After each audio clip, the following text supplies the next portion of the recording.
Good afternoon, this is Al from V-Line Clamp. We're getting ready to put the roof on this house. This is a flat roof. It's not exactly flat. It's got a lean to it. It's got a pitch. But it's going to be one of those cool homes, modern.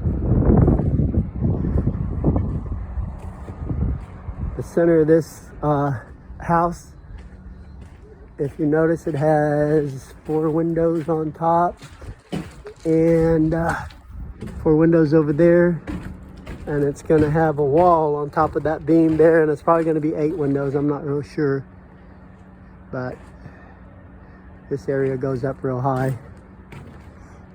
Stairs that way, haven't been able to get to it, and pool house in the back.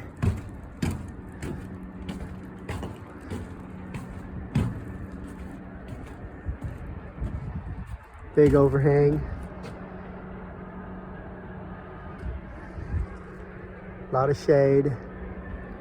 Pool house real close. That's going to be a tough frame because it drops about 20 feet on the other side of that wall.